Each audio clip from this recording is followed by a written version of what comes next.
انس بن مالک از رسول خدا گفت کسی که در مجلس علم در ماه رمضان حاضر می شود کتب الله له بكل قدم عبادت سنه، هر یک قدمی که میگذارد و میرود عبادت یک ساله خدا در نامه اعمالش ثبت میگرداند. این از هر کجا که باشد قدم زده به همین مسجد بیای برای شنیدن امر معروف، هر یک قدمش یک ساله ثواب در نامه اعمالش ثبت میشود. اینقدر ثواب ما و شما از کجا میابیم؟ او در اون مجلس علم حاضر کشیده، او کسی سوال میتی از حلال، از حرام، از مکروه، از مفسد، از مباح، از ماه شریف رمضان، از مفسداتش، از مباحاتش، تا که ما و شما از اون علم برخوردار بشویم. و یکون معی تحت العرش، رسول خدا گفت او کسی که در مجلس علم حاضر می شود، در مجلس علم اگر طالب علم هم که نباشی، درس هم که نگیری، لااقل در مجلس همون علما بشین گوش بکن که اونها چی میگویند. البته که در مجلس علم هیچ عالم غیبت و بهتان نمیکند، دروغ نمیگوید. هیچ عالم در هیچ امری به معروف نهی از منکر معناش نصیحت است. دین چی است؟ رسول خدا میگه الدین و النصیحه، دین خودش خیرخواهی است. دین اسلام فقط به بنده به آدم خیر میخواهد، نیکی میخواهد. بنده دزدی نکن، بنده زنا نکن. آیا تو میخواهی مالی تر یک کسی دیگر دزدی کنه؟ نمیخواهی، پس مالی دیگر هم دزدی نکن. زنا نکن. آیا تو میخواهی که دختری تر، خواهری تر، مادری تر یک کس زنا کنه؟ نمیخواهی، پس به مادر دختری دیگر کس هم زنا نکن.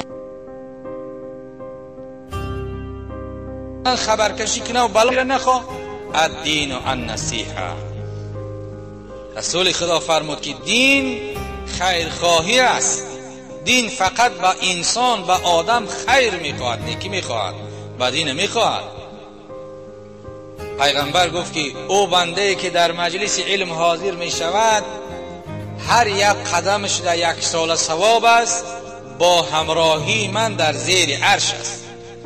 و من داوم علی جماعت فی رمضان، کسی که آگاه باشد که کدام شخصی که در ماه شریف رمضان نمازهاش به جماعت در مسجد میخواند. این مسجدها برای چی است؟ برای جماعت است. اذان و قامت دعوت برای مسلمان ها است. نماز در مسجد به جماعت کدام بنده که در ماه شریف رمضان میخواند اعطاه الله تعالی بكل ركعة مدینه تملأ من النعم الله تعالی، خداوند جل جلاله در ماه شریف رمضان او بنده که نمازهاش به جماعت میخونه به هر یک رکعت خوندگیش خدا یک شهر در جنت به نام او بنده بنا میکنه که اون شهر پر از نعمتهای پروردگار است.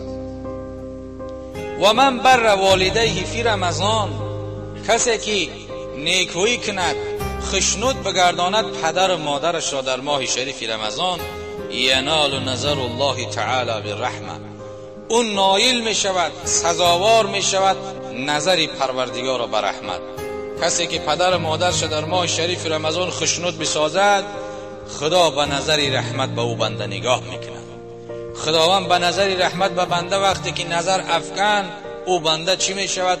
خوشبخت‌ترین همه بندگان می شود. و انا کفیل فی الجنه، پیغمبر گفت و من کفیل او هستم در جنت. کفیل او در جنت هستم که پیغمبر گفت روزش بگیره، مسلمان صادقی به اخلاص به ایمان باشد، ماه شریف رمضان 5 وقته را در جماعت ترک نکنه، من ضامن هستم که دستی او را گرفته به جنت میبرم. از این رو نمازها را حرکت کنیم که به جماعت در مسجد بخونیم.